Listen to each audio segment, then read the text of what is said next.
Hello everyone, career नीतीमध्ये तुमचं परत एकदा स्वागत आहे। आजचा हा व्हिडिओ मेडिकल ऍडमिशन प्रोसेस साठी लागणारी कोणकोणती डॉक्युमेंट्स आहे यासाठीचा आहे। नीटची एक्झाम झाली आणि या एक्झाम नंतर जवळजवळ एका महिन्याचा कालावधी असतो एक्झाम आणि निकालाच्या दरम्यान, रिझल्टच्या दरम्यान। सो हा निकाल जो आहे तो 10 जून ते 14 जून या दरम्यान लागू शकतो। तेव्हा आपल्या हातात हा एक महिना पूर्ण असणार आहे। या पूर्ण महिन्यामध्ये आपल्याला डॉक्युमेंट्स कोणकोणती लागणार आहे हे माहिती असायला पाहिजे आणि हे डॉक्युमेंटची पूर्तता आपण करायला पाहिजे।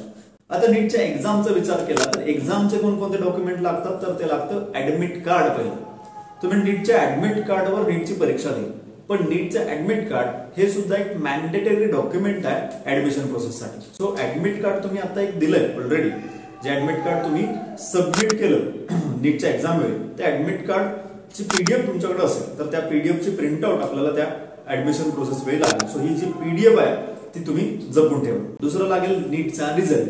नीटचा रिझल्ट हा रिझल्ट आल्यानंतर ऑब्व्हियसली त्याची प्रिंट मिळणार आहे, त्यामुळे त्यावेळी आपल्याला काढायचं। हे दोन डॉक्युमेंट तर लागतील। याच्या बरोबरीने अजून 10वी आणि 12वीचे काही डॉक्युमेंट लागतील। यात पहिलं लागतं ते 10वीचं मार्कशीट आणि 10वीचं सर्टिफिकेट म्हणजे गुणपत्रक आणि प्रमाणपत्र। ह्या दोन गोष्टी स्टेट बोर्डाच्या विद्यार्थ्यांना लागतात। स्टेट बोर्डाच्या विद्यार्थ्यांचं मार्कशीट सेपरेट असतं आणि सर्टिफिकेट सेपरेट असतं। सीबीएसई बोर्डाच्या विद्यार्थ्यांचं किंवा आयसीएसई बोर्डाच्या विद्यार्थ्यांचं मार्कशीट आणि सर्टिफिकेट एकच असतं, ज्याच्यावर डेट ऑफ बर्थ मेन्शन असते। त्यामुळे स्टेट बोर्डाच्या विद्यार्थ्यांनी मार्कशीट आणि सर्टिफिकेट दोन्ही गोष्टी काढायच्या। त्याच्या बरोबरीने लागणार आहे 12वीचं मार्कशीट। 12वीचं रिझल्ट ज्यावेळी येईल त्यानंतर आपल्याकडे 12वीचं मार्कशीट मिळेल। सो 10वीचं मार्कशीट, 10वीचं सर्टिफिकेट, 12वीचं मार्कशीट आणि 12वी नंतर शाळा सोडल्याचा दाखला म्हणजे लिव्हिंग सर्टिफिकेट, एलसी असं त्याला म्हटलं जातं। एवढे डॉक्युमेंट नीट आणि 12वी नंतरचे तुम्हाला लागणार आहेत। त्या बरोबरीने अजून एक गोष्ट लागते ती आहे नॅशनॅलिटी डोमिसाइल एज सर्टिफिकेट किंवा याला एज नॅशनॅलिटी डोमिसाइल सर्टिफिकेट असं सुद्धा म्हटलं जातं। महाराष्ट्रामध्ये डोमिसाइल आणि नॅशनॅलिटी या दोन वेगळ्या गोष्टी दिल्या जात नाहीत। नॅशनॅलिटी डोमिसाइल सर्टिफिकेट एकच दिलं जातं। नॅशनॅलिटी डोमिसाइल काय? डोमिसाइल म्हणजे तुम्ही महाराष्ट्र राज्याचे रहिवासी आहात असा दाखला, आणि नॅशनॅलिटी म्हणजे तुम्ही भारताचे नागरिक आहेत असा दाखला। हे एक सर्टिफिकेट मिळतं ज्याला एज नॅशनॅलिटी डोमिसाइल सर्टिफिकेट असं म्हटलं जातं। हे सर्टिफिकेट सुद्धा आपल्याला ऍडमिशन प्रोसेससाठी लागतं। हे व्हॅलिड किती दिवसांसाठी असतं तर असं काही त्याचं लिमिट नसतं, हे एकदा काढलेलं चालू शकतं। पण पूर्वीचं जर सर्टिफिकेट तुमच्याकडे असेल, 4-5 वर्षांपूर्वी काढलंय, 10 वर्षांपूर्वी काढलंय, तर हे सर्टिफिकेट डिजिटली साइंड आहे का हे बघून घ्या। हे जर डिजिटली साइंड नसेल तर ते रिन्यू करून घ्या, जेणेकरून आपल्याला ते ऍडमिशन प्रोसेसला त्याची स्क्रुटिनी करताना कोणती अडचण येणार नाही। हे एज नॅशनॅलिटी डोमिसाइल सर्टिफिकेट।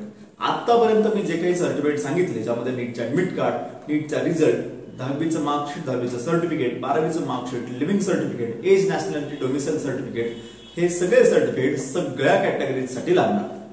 सगळ्या कॅटेगरीच्या विद्यार्थ्यांना हे सर्टिफिकेट लागणार म्हणजे लागणारच। आता आपण दुसऱ्या पार्ट मध्ये बघू की कॅटेगरी वाईज कोणकोणते सर्टिफिकेट लागतात आणि कोणत्या कॅटेगरीजना कोणतं सर्टिफिकेट लागतं।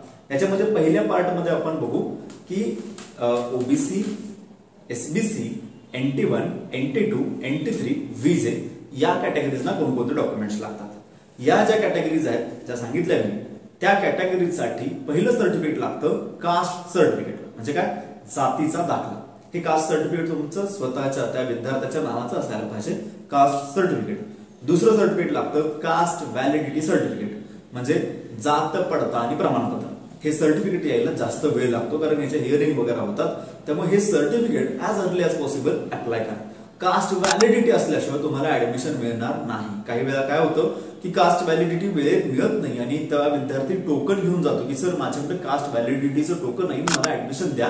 त्यावेळी ऍडमिशन प्रोसेसची ऑथॉरिटी म्हणते की नाही, हे नाही चालणार, तुम्हाला कास्ट व्हॅलिडिटी प्रोड्यूस करायला पाहिजे। त्यामुळं कास्ट व्हॅलिडिटी सर्टिफिकेट यायला वेळ लागू शकतो, त्यामुळे as early as possible caste व्हॅलिडिटीसाठी अप्लाय करा। तिसरं डॉक्युमेंट या कॅटेगरीसाठी लागतं नॉन क्रीमी लेअर सर्टिफिकेट। तुम्ही क्रीमी लेअर मध्ये येत नाही असं सांगणारं डॉक्युमेंट, आणि ह्या डॉक्युमेंट मध्येची एक ठराविक लिमिट असतं। या डॉक्युमेंटचा एक काळ असतो की तिथपर्यंत ते व्हॅलिड आहे। आपल्याकडं या वर्षीचं नॉन क्रीमी लेअर असायला पाहिजे, जे की आपल्या सर्टिफिकेटवर 31 मार्च 2025 पर्यंत हे सर्टिफिकेट व्हॅलिड आहे अशा अर्थाचं नॉन क्रीमी लेअर सर्टिफिकेट लागेल। ज्या विद्यार्थ्यांचं 31 मार्च 2024 पर्यंत होतं त्यांनी ते रिन्यू करून घ्यावं, आणि जे नवीन काढणार आहेत त्यांनी सुद्धा 31 मार्च 2025 पर्यंत सर्टिफिकेट आपल्याला पाहिजे। त्याच्या पुढचं असेल तरी देखील चालू शकतं. हे 3 डॉक्युमेंट्स तुम्हाला गरजेचे आहेत. याच्या बरोबरीनं फी स्ट्रक्चरचा म्हणजे फी स्ट्रक्चरमध्ये जर स्कॉलरशिपचा फायदा घ्यायचा असेल तुम्हाला तर त्याच्यासाठी लागतो उत्पन्नाचा दाखला. हा उत्पन्नाचा दाखला तहसीलदारांचा उत्पन्नाचा दाखला लागतो. तो 1 वर्षासाठीचा किंवा 3 वर्षासाठीचा सुद्धा चालू शकतो, पण तो सुद्धा 31 मार्च 2025 पर्यंतचा व्हॅलिड असणारा हा उत्पन्नाचा दाखला लागेल. अशा पद्धतीनं या कॅटेगरीसाठी एवढे डॉक्युमेंट्स एक्स्ट्राचे लागतात. दुसऱ्या टप्प्यामध्ये SC आणि ST शेड्युल्ड कास्ट आणि शेड्युल्ड ट्राइब्स या कॅटेगरीजना कोणते डॉक्युमेंट लागतील?